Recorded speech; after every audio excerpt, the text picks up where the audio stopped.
Banwell Hill, A Lay of the Severn Sea. Part 4th by William Lisle Bowles. Part 4th. Walk Abroad. Views Around, from the Severn to Bristol. WRINGTON, AULD. Robin Gray.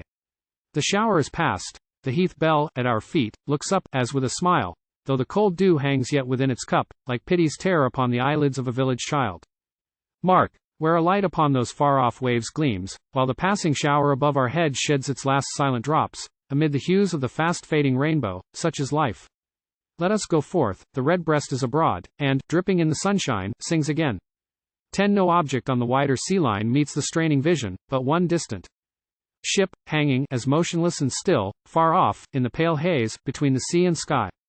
She seems the ship, the very ship I saw in infancy, and in that very place, whilst I, and all around me, have grown old since she was first descried. And there she sits, a solitary thing of the wide main, as she sat years ago. Yet she moves on. 20 tomorrow all may be one waste of waves. Where is she bound? We know not, and no voice 22 will tell us where. Perhaps she beats her way slow up the channel, after many years, returning from some distant clime, or lands, beyond the Atlantic. Oh, what anxious eyes count every nearer surge that heaves around! How many anxious hearts this moment beat with thronging thoughts of home, till those fixed eyes, intensely fixed upon these very hills, 30 are filled with tears. Perhaps she wanders on, into the world of the vast sea, there to be lost, never, with homeward sails, destined to greet these far-seen hills again, now fading into mist. So let her speed, and we will pray she may return in joy, when every storm is past. Such is this sea, that shows one wandering ship. How different smile the sea scenes of the south, and chiefly thine, waters of loveliest Hampton, chiefly thine 40 where I have passed the happiest hours of youth, waters of loveliest Hampton. Thy grey walls, and loop-holed battlements, cast the same shade upon the light blue wave, as when of yore, beneath their arch, King Canute sat, 74, and chid the tide, that came regardless to his feet, 1,000 years ago. Oh, how unlike yon solitary sea, the summer shines there, while a crowd of glancing vessels glide, filled with the young and gay, and pennants. Wave, 50 and sails, at distance, beautifully swell to the light breeze, or pass, like butterflies, amid the smoking steamers. And, oh look, what a fairy lady is that yacht that turns the wooded point, and silently 55 streams up the sylvan Itchen, silently, and yet as if she said, as she went on, who does not gaze at me? Yon winding sands were solitary once, as the wide sea. 60 such I remember them.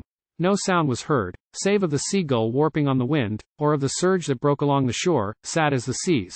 And can I e'er forget, when, once, a visitor from Oxenford, proud of Wintonian scholarship, a youth, silent, but yet light-hearted, deeming here I could have no companion fit for him, so whispered youthful vanity, for him whom Oxford, 75, had distinguished, can my heart 70 forget when once, with thoughts like these, at morn, I wandered forth alone.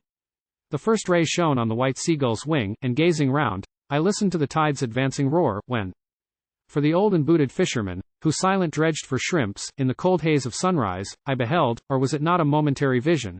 A fair form, a female, following, with light, airy step, the wave as it retreated, and again 80 tripping before it, till it touched her foot, as if in play, and she stood beautiful, like to a fairy sea maid of the deep, graceful, and young, and on the sands alone. I looked that she would vanish. She had left, like me, just left the abode of discipline, and came, in the gay fullness of her heart, when the pale light first glanced along the wave, 88 to play with the wild ocean, like a child. And though I knew her not, I vowed, oh, here, ye votaries of German sentiment, vowed an eternal love, but, diffident, I cast a parting look, that seemed to say, shall we ne'er meet again? The vision smiled, and left the scene to solitude. Once more we met, and then we parted, in this world to meet no more. And that fair form, that shone the vision of a moment, on the sands, was never seen again. Now it has passed where all things are forgotten. But it shone 100 to me a sparkle of the morning sun, that trembled on the light wave yesterday, and perished there forever. Look around. Above the winding reach of Severn stands, with massy fragments of forsaken towers, thy castle, solitary Walton. Hark! Through the lone ivied arch, was it the wind came fitful? There, by moonlight, we might stand, and deem it some old castle of romance. 110 and on the glimmering ledge of yonder rock, above the wave, fancy it was the form of a spectre lady, for a moment seen, lifting her bloody dagger, then with shrieks vanishing. Hush! There is no sound. No sound but of the Severn sweeping onward. Look! There is no bleeding apparition there, no fiery phantoms glare along thy walls.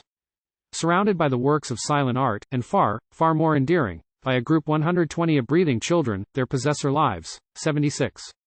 121 And ill should I deserve the name of bard, of courtly bard, if I could touch this theme without a prayer, an earnest, heartfelt prayer, when one, whose smile I never saw but once, yet cannot well forget, when one now blooms, unlike the spectre lady of the rock, a living and a lovely bride. 77.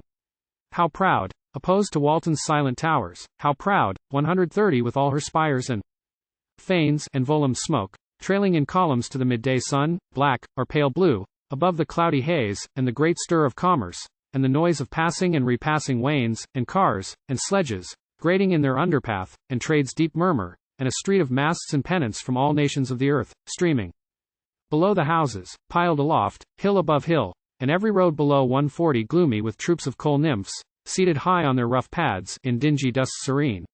How proudly, amid sights and sounds like these, Bristol, through all whose smoke, dark and aloof, stands Redcliffe's solemn fane, how proudly girt with villages, and Clifton's airy rocks, Bristol, the mistress of the Severn Sea, Bristol, amid her merchant palaces, that ancient city sits. From out those trees, 150 look. Congressbury lifts its slender spire. How many woody glens and nooks of shade, 152 with transient sunshine, fill the interval, as rich as Poussin's landscapes. Gnarled oaks, dark, or with fits of desultory light flung through the branches, there o'erhang the road, where sheltered, as romantic, Brockley Coombe allures the lingering traveller to wind, step by step, up its sylvan hollow, slow, till, the proud summit gained, how gloriously 160 the wide scene lies in light. How gloriously sun, shadows, and blue mountains far away, woods, meadows, and the mighty Severn blend, while the grey heron up shoots, and screams for joy. There the dark yew starts from the limestone rock into faint sunshine. There the ivy hangs from the old oak, whose upper branches, bare, seem as admonishing the nether woods of time's swift pace, while dark and deep beneath the fearful hollow yawns, upon whose edge 171 peeping cot sends up, from out the fern, its early wreath of slow ascending smoke. And who lives in that far secluded cot? Poor Dinah. She was once a serving maid, most beautiful. Now, on the wild wood's edge she lives alone, and bowed with age, muttering, and sad, and scarce within the sound of humankind, forsaken is the scene. Nor pass we Fayland, with its fairy rings marking the turf, where tiny elves may dance, 180 their light feet twinkling in the dewy gleam, by moonlight. But what sullen demon piled the rocks, that stern in desolation frown, through the deep solitude of Goblin Coombe, 78, where, wheeling o'er its crags, the shrilling kite 183 more dismal makes its utter dreariness. But yonder, at the foot of Mendip, smiles the seat of cultivated Addington, 79. And there, that beautiful but solemn church presides o'er the still scene, where one old friend, 80. 190 lives social, while the shortening day unfelt steals on, and eve, with smiling light, descends. With smiling light, that, lingering on the tower, reminds earth's pilgrim of his lasting home. Is that a magic garden on the edge of Mendip hung? Even so it seems to gleam. While many a cottage, on to Wrington's smoke, Wrington, the birthplace of immortal Locke, checkers the village crofts and lowly glens with porch of flowers, and birdcage, at the door, 200 that seems to say, England, with all thy crimes, and smitten as thou art by pauper laws, England, thou only art the poor man's home. And yonder Blagden, in its sheltered glen, sits pensive, like a rock bird in its cleft. The craggy glen here winds, with ivy hung, beneath whose dark, depending tresses peeps the cheddar pink. Their fragments of red rock start from the verdant turf, among the flowers. And who can paint sweet Blagden, and not think 210 of Langhorne, in that hermitage of song? Langhorne, a pastor, and a poet too, 81. He, in retirement's literary bower, oft wooed the sisters of the sacred well, harmonious, nor pass on without a prayer for her. Associate of his early fame, 216 accomplished, eloquent, and pious Moore, 82, who now, with slow and gentle decadence, in the same vale, with look upraised to heaven, waits meekly at the gate of paradise, 220 smiling at time. But, hark, there comes a song, of Scotland's lakes and hills, Auld Robin Grey. Tweed, or the winding Tay. Ne'er echoed words more sadly soothing, but the melody, 83. Like some sweet melody of olden times, a ditty of past days, rose from those woods. Oh, could I hear it, as I heard it once, sung by a maiden, 84, of the South, whose look, although her song be sweet, whose look, and life, 230 are sweeter than her song, no minstrel grey, like Donaldon, the Lady of the Lake, but would lay down his harp, and when the song was ended, raise his lighted eyes, and smile, to thank that maiden, with a strain like this, oh. When I hear thee sing of Jamie far away, of father and of mother, and of Auld Robin Grey, I listen till I think it is Jeannie's self I hear, and I look in thy face with a blessing and a tear. I look in thy face, for my heart it is not cold. 85. 240 Though winter's frost is stealing on, and I am growing old, those tones I shall remember as long as I live. 242 And a blessing and a tear shall be the thanks I give. The tear it is for summers that so blithesome have been, for the flowers that all are faded, and the days that I have seen. The blessing, lassie, is for thee, whose song, so sadly sweet, recalls the music of Lang Syne, to which my heart has beat.